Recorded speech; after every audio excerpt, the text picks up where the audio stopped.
走进现实生活，讲述离奇故事。大家好，我是小陈，欢迎观看陈峰故事。2009年7月29日，香港富豪一代赌王何鸿燊在自己的家中昏迷，紧急送医之后，请来无数名医，但得出的结果都是凶多吉少。18天后，何氏集团会议室中汇集着各路人马，每个人心中都藏着自己的小九九。何家这偌大的家业，如今没有一个正式的遗嘱和继承人。何家4位太太，众多子女，这产业最后鹿死谁手，都是一个值得关心的问题。股东一，听说何老大这一次可是凶多吉少了，我们只怕是也要早做打算了。如果能够趁这个机会，你说，我看还是算了吧。你忘了何老大之前的几次是怎么挺过来的了？这年头只要有钱，生死不言望，给你倒着血都不是问题。难说呀，咱们兄弟还是再看看吧。与此同时，何家的4位太太各自带着自己的律师团队，已经分别做好打一场硬仗的准备了。就在这个时候，何鸿燊身边的大秘苏树辉走进会议室，告知所有人何鸿燊已经苏醒，同时已经请一位名叫于志林的先生立刻赶往病房。这个名字一出，不少人心中难免涌上一阵失落。赌王重新苏醒，就意味着权力一时半会儿之间不会发生转移，这何家还是何鸿燊做主。与此同时，也有不少人好奇，这于志林到底是何许人也，居然能让一代赌王在苏醒之后第一个见他。与此同时，病房内，于志林拿出来一份地契何义英的合同，上面标注的地点是广东高州大人庙某地。何鸿燊面色苍白，但眼神却已经十分清明，看着眼前的男人，心中百感交集，开口先道了一声谢：“于先生，这次还是多亏了你啊，这一次我还能坚持多久？”于志林四下无人之后，拿出来早就已经准备好的东西，语气略带沉重地告诉何鸿燊：“此次众生机只能为何总您再延续10年寿命，而且此方法也不是长久之计，日后何总还是要多加小心啊。众生机是指将活人的生坟，让原本前来扰乱寻仇的阿飘或者冤亲债主，以及因差误以为当事人已死，所以从此延年改运。”此言一出，病房内的气氛多了几分的沉重。于志林的话已经说得非常委婉，但如今的何鸿燊哪里能够听得进去？如今80岁的年纪，竟然能够再多10年的寿命，那就说明还是有办法的。于先生，我知道你是有本事的，这件事情还是请您再多想想办法。这一次众生机已经是何鸿燊第5次众生机，人能够向天借天改运，可终究天道难违，许多事情能够骗得过1次2次，可是次数多了就很难再说了。于志林只能一次次地向何鸿燊阐明利害关系，希望何鸿燊能够仔细地考虑清楚，毕竟何家的子孙繁多，保住何家的家业不是一件难事，如今又何必一定追求长寿永生？逆天改命，很多事情往往还是作用在子孙后代的身上，所以即使是于志林这样从事风水行业多年的人，也不敢再频繁使用此类办法。但何鸿燊这个时候已经什么都听不进去了，就像古代的帝王，哪怕知道未来某天会是自己的血缘儿子继承自己的家业，却仍然想自己能够永远坐在这个位置上千秋万代。于志林心中暗暗叹气，将准备说出口的话重新咽了回去。最后只能跟何鸿燊勉强说了一个维持寿命的办法，可是谁也不知道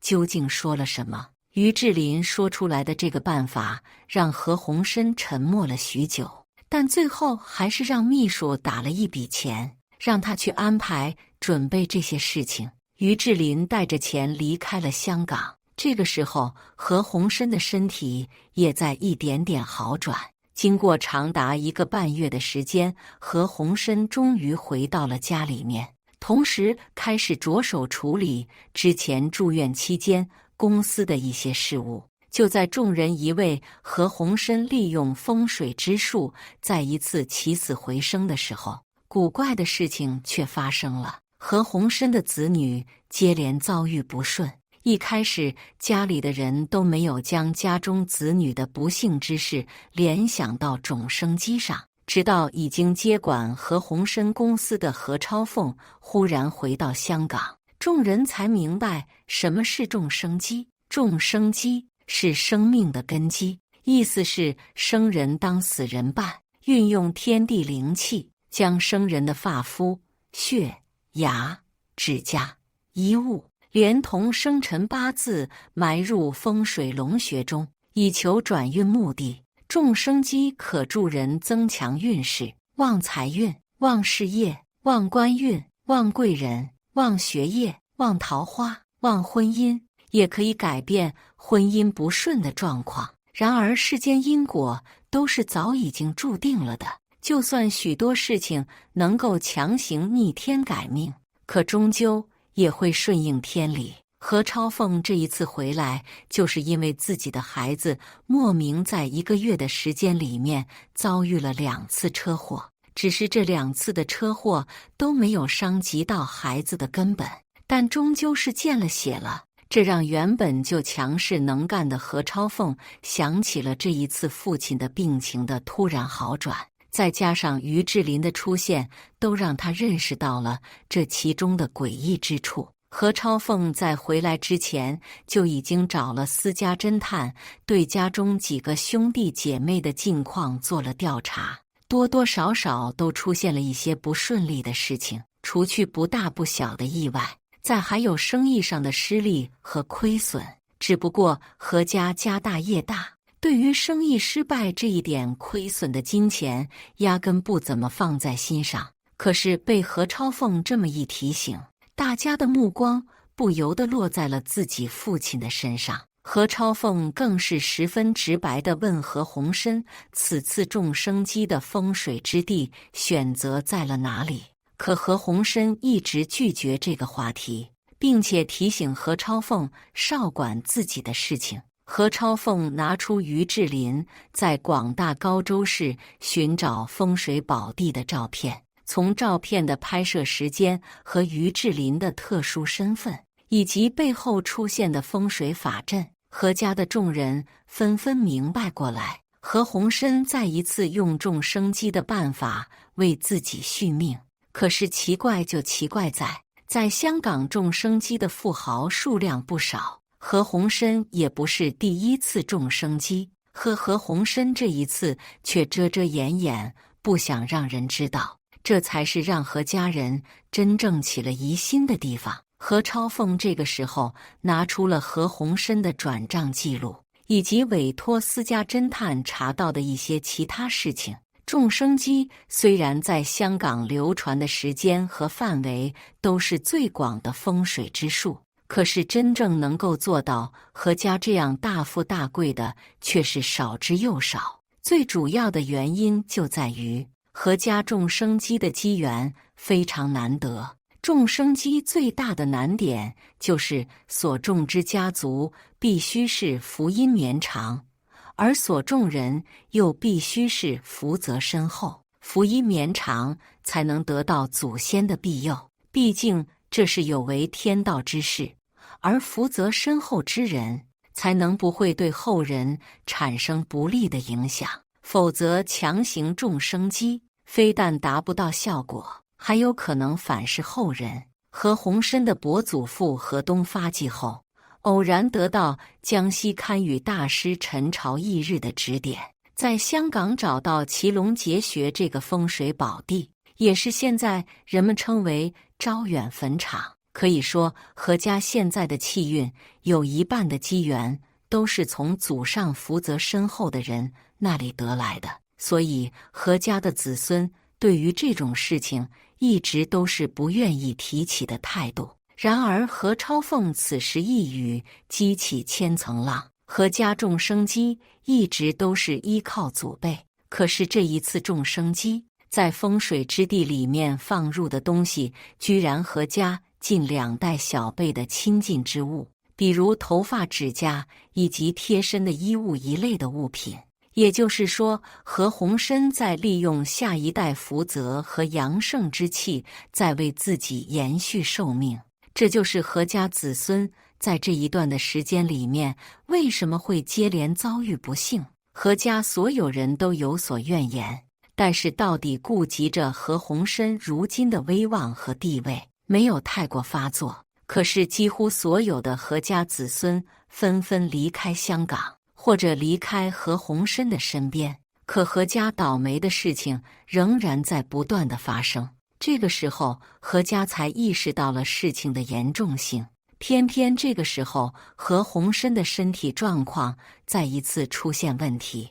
紧急送医。与上一次的关心和探望不一样，这一次何鸿燊的病床前很少再有子女的靠近，最后只有于志林在何鸿燊住院后半个月来了。看着病床上的何鸿燊，于志林忍不住在心中默默叹了一口气，开口提醒何鸿燊，如今已经是第4次种生机了。是的，没错，在何家人不知道的时候，何鸿燊已经是第4次种生机。可是这一次种生机所维持的健康状态，只有短短的几个月时间，这让何鸿燊的心中也生出了无尽的恐慌，同时也在何家众人的心头上笼罩着一层挥不去的阴霾。何鸿燊在病床上愤怒挣扎着，质问于志林，为什么这一次种生机维持的效果会这么短暂？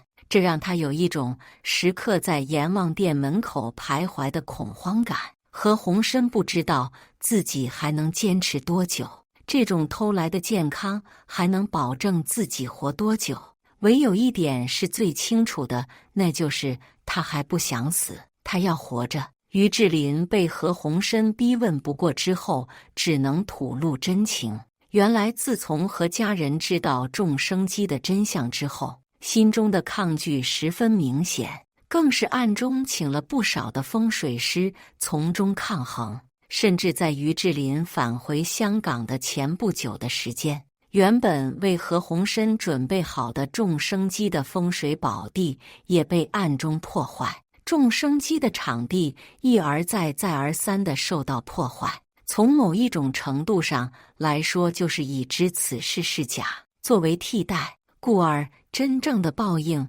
就会落在本人身上。也就是如今为什么何鸿燊会突然重病。何鸿燊听过之后，双眼猩红，只觉得自己的儿女不孝，在这个时候居然不愿意为了自己付出，可同时又在为自己岌岌可危的生命感到彷徨。看着眼前的于志林，何鸿燊就像落水之人抓住的最后一根浮萍。何鸿燊要求于志林再为自己最后一次种生机，可是这一次却被于志林拒绝。因为种生机这种事情本就是尤为天命，如今用的太多，已经开始慢慢产生副作用。如果一旦坚持使用的，最后受到反噬的不光是何鸿燊他本人，就是帮助一起完成风水大阵的于志林，最后也要遭遇反噬。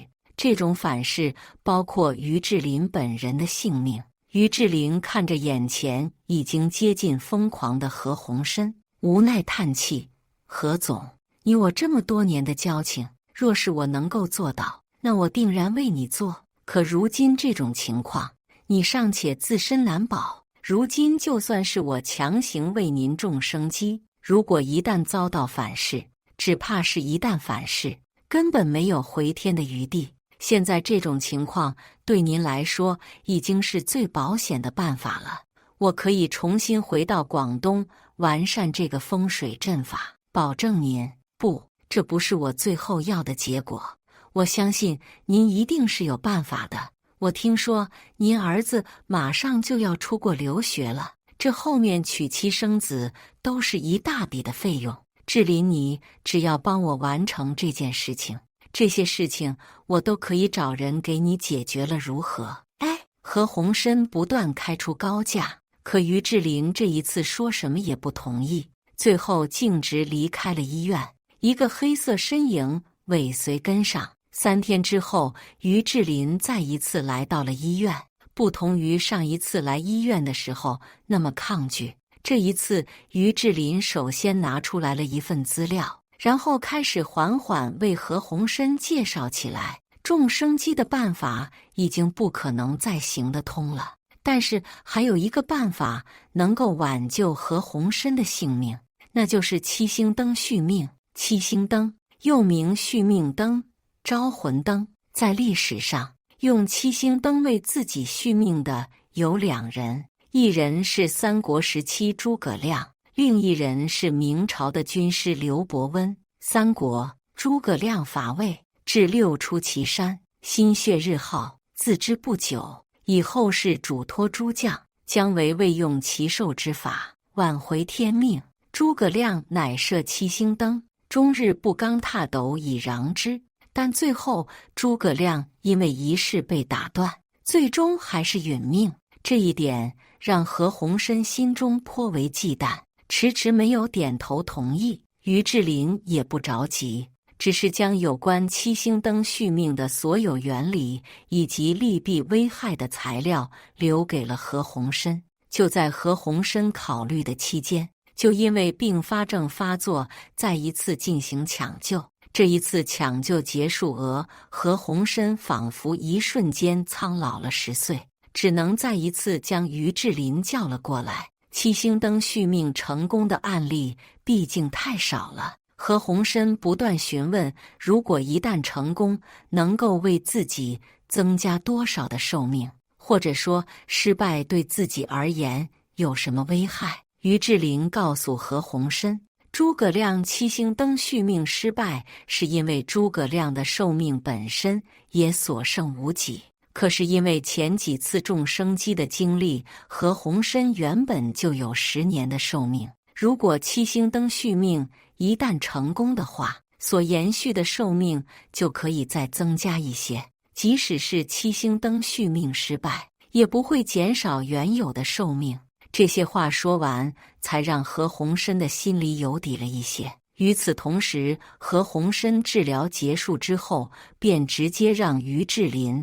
住到了自己的家中，开始准备风水阵法的事情。经过之前事情的揭露，何鸿燊也不再遮遮掩掩，将自己所有的子女都叫了过来，每个人分别取了一样东西，将这些所有东西交给了于志林，只为了这一次的逆天改命。于志林拿着自己手上的东西扫视了一圈在场的众人，最终什么也没有说，默默地收拾好自己的东西，再一次前往广东高州市自己为何鸿燊选择的种生机的地方。在这里种生机之后，这一次何鸿燊为了防止有人从中作梗，甚至不惜拖着自己尚未病愈的身体，亲自到了广东高州市。与他同来的还有3位太太，看着眼前的种生机的地方，十分的考究，对于于志林的能力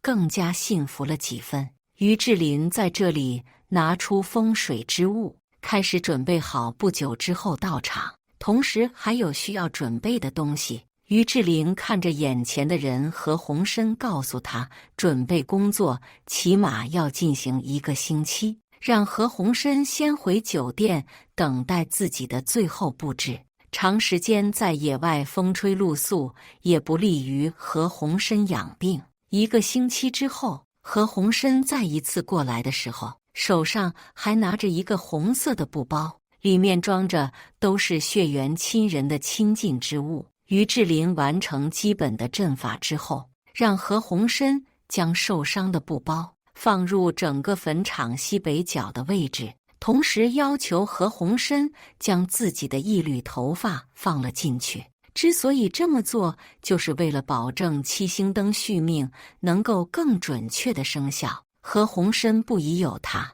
当即将东西放了进去。阵法已成，何鸿燊额头的血管忽然暴涨，整个额头青筋暴起，痛苦地捂住胸口，最后竟然直挺挺地倒了下去。于志林看着地上倒地不起的何鸿燊，面上闪过一丝惊慌，连忙让何鸿燊的3位太太将何鸿燊就近送去了医院。何鸿燊离开之后，于志林在这个时候从一旁拿出来了一个木质的人偶，上面用红布和何鸿燊的发丝贯穿木偶身上的7个穴位。所谓七星灯，就是指身内7个大的、关键的、能吸收和转换高维空间生命能量气光的穴位。这7个穴位分布在人体，如果站在其左侧观之，就正好是一个斗口朝前下方的北斗七星图案。其穴位名称及七星名称分别是：膻中穴为频郎星灯，天目穴前方虚悬一穴，巨门星灯；泥丸穴为禄存星灯，夹脊穴为文曲星灯，命门穴为廉贞星灯，丹田气穴为武曲星灯，海底穴为天罡星灯。此本命7穴构成人身内本命7星灯。欲点长明灯，当用天有法。孔明当年用外7星斗法以求续命，岂知上有7斗星灯在身中。徐庶之时达命潜修得道，乃知内7星灯之妙也。7星灯所主持的7个穴位，全部是性命双修关键所在。丹经有云：